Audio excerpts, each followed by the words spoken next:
नमस्कार, मैं हूं प्रेम शंकर सिंह और आप देख रहे हैं मन कही।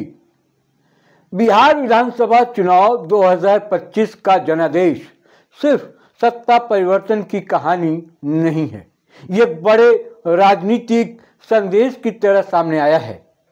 243 सीटों वाली विधानसभा में 202 सीटों के साथ एनडीए की प्रचंड जीत ने न सिर्फ विपक्ष को हिला दिया बल्कि बिहार की राजनीति का टेम्पलेट भी बदल दिया।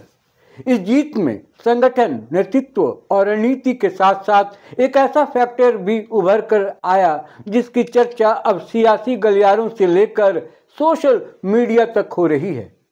भोजपुरी के पावर स्टार पवन सिंह।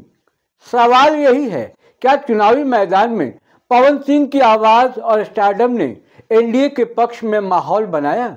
और अगर हाँ, तो क्या अब बीजेपी उन्हें रिटर्न गिफ्ट देने की तैयारी में है?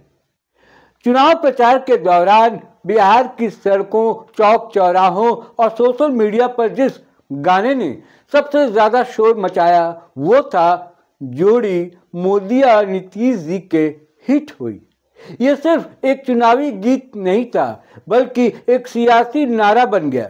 रैलियों में, बाइक रैलियों में, गांव की गलियों में और व्हाट्सएप फॉरवर्ड्स में इस गाने ने जिस तरह से पैठ बनाई, उसने प्रचार की पारंपरिक सीमाएं तोड़ दी।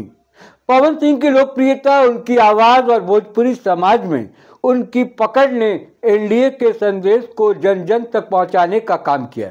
यह दावा पार्टी के भीतर भी खुले तौर पर किया जा रहा है। यही वजह है कि चुनाव जीत के बाद से ही ये चर्चा तेज है कि बीजेपी पवन सिंह को उनके योगदान का राजनीतिक प्रतिफल देने पर विचार कर रही है। मीडिया रिपोर्ट्स में संकेत मिल रहे हैं कि पार्टी उन्हें राज्यसभा भेज सकती है।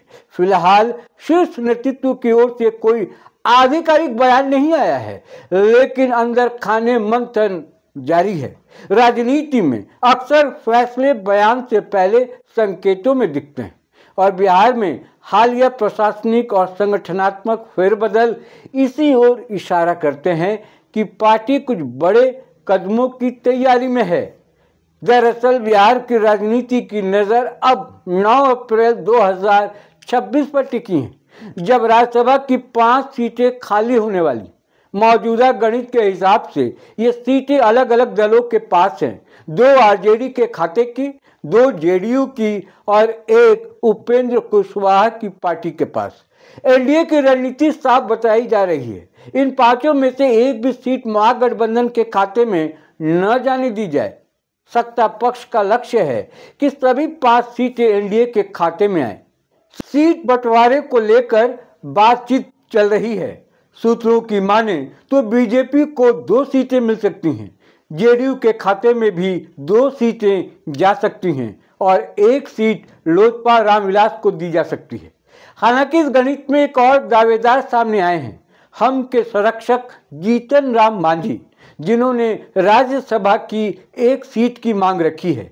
ऐसे में सीटों का संतुलन साधना आसान नहीं होगा, लेकिन अगर पवन सिंह को राज्यसभा भेजने का फैसला होता है तो ये बीजेपी के कोटे से ही संभव माना जा रहा है। यहाँ सवाल उठता है कि क्या पवन सिंह जैसे फिल्मी सितारे को संसद के उच्च सदन में भेजना पार्टी के लिए फायदेमंद होगा? समर्थकों का तर्क है कि पवन सिंह सिर्फ एक अभिनेता या गायक नहीं है, बल्कि एक प्रभावशाली जन संवादक हैं। उन्होंने चुनाव प्रचार में जिस ऊर्जा और पहुंच का प्रदर्शन किया, वो कई अनुभवी नेताओं के लिए भी मुश्किल होता है। उनका कहना है कि आज की राजनीति में जनता से जुड़ने के लिए नए चेहरों और नए माध्यमों की जरूरत है और पवन सिंह इस कसौटी पर फिट बैठते हैं। वहीं आलोचक सवाल उठा रहे हैं कि क्या स्टारडम संसद में प्रभावी भूमिका की गारंटी है? क्या राज्यसभा जैसे गंभीर मंच पर अनुभव और नीति समझ ज्यादा जरूरी नहीं? इन सवालों के बीच बीजेपी के भीतर ये तर्क भी दिया जा रहा है कि राज्यसभा में पहले भी कला, संस्कृति और समाज के क्षेत्रों से आए लोगों ने सकारात्मक भूमिका निभाई है। अगर पवन सिंह को मौका मिलता है तो उनसे भी यही उम्मीद की जाएगी कि वो भोजपुरी भाषा, क्षेत्रीय संस्कृति और युवाओं के मुद्दों को राष्ट्रीय मंच पर मजबूती से उठाएं। बिहार चुनाव के बाद बीजेपी में हुए संगठनात्मक बदलाव भी इस पूरे परिदृश्य को दिलचस्प बनाते हैं। मंत्री रहे नितिन नवीन को पार्टी का राष्ट्रीय कार्यकारी अध्यक्ष बनाया जाना, प्रदेश अध्यक्ष के रूप में संजय सरावगी की नियुक्ति, ये सारे फैसले बताते हैं कि पार्टी बिहार को लेकर लंबी रणनीति पर काम कर रही है। ऐसे में पवन सिंह को राज्यसभा भेजा जाना किसी एक व्यक्ति का प्रमोशन नहीं, बल्कि पार्टी की व्यापक सोशल और कल्चरल आउटरीच रणनीति का हिस्सा भी हो सकता है। पवन सिंह की राजनीति में एंट्री की अटकलें नई नहीं हैं। इससे पहले भी वो चुनावी मंचों पर मुखर दिखे हैं, सामाजिक मुद्दों पर बयान देते रहे हैं और बीजेपी के कार्यक्रमों में सक्रिय भागीदारी निभाते रहे हैं। लेकिन राज्यसभा की चर्चा उन्हें एक नए लेवल पर ले जाती है। ये उन्हें कानून निर्माण की प्रक्रिया से जोड़ देगा और राष्ट्रीय राजनीति में स्थायी भूमिका देगा। अब बात करते हैं उस पहलू की जो अक्सर राजनीतिक खबरों में दब जाता है, व्यक्तिगत जीवन और परिवार की प्रतिक्रिया। अगर पवन सिंह को राज्यसभा भेजे जाने की घोषणा होती है तो उनकी पत्नी ज्योति सिंह की संभावित प्रतिक्रिया भी सबकी नजरें रहेंगी। सूत्रों और करीबी लोगों के हवाले से जो बातें सामने आती हैं उनके मुताबिक ज्योति सिंह इस पूरे घटनाक्रम को सम्मान और जिम्मेदारी दोनों के रूप में देख सकती हैं। कहा जा रहा है कि वो चाहेंगी कि पवन सिंह इस नई भूमिका में संयम, गरिमा और संवेदनशीलता के साथ आगे बढ़े। कथित तौर पर ज्योति सिंह का यह भी मानना हो सकता है कि राजनीति में कदम रखते ही निजी जीवन सार्वजनिक बहस का हिस्सा बन जाता है, इसलिए हर कदम सोच समझकर उठाना जरूरी होगा। वो पवन सिंह को यह सलाह दे सकती हैं कि स्टारडम को ताकत जरूर बनाएं, लेकिन संसद में काम बोलना चाहिए। गीत नहीं, नारे नहीं, बल्कि ठोस सवाल और ठोस सुझाव।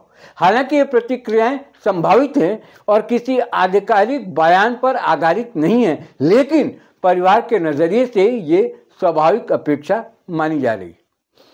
इस पूरे घटनाक्रम में एक बड़ा संदेश भी छिपा है। बिहार की राजनीति अब सिर्फ जातीय समीकरणों और परंपरागत भाषणों तक सीमित नहीं रह गई। यहाँ सांस्कृतिक प्रभाव, डिजिटल पहुंच और लोकप्रियता भी निर्णायक भूमिका निभा रही। पवन सिंह का नाम इस बदलाव का प्रतीक बनकर उभर रहा है। अगर उन्हें राज्यसभा भेजा जाता है तो ये संकेत होगा कि बीजेपी लोकप्रिय संस्कृति और राजनीति के संगम को गंभीरता से ले रही है। हालांकि अभी कुछ महीनों का वक्त बाकी है।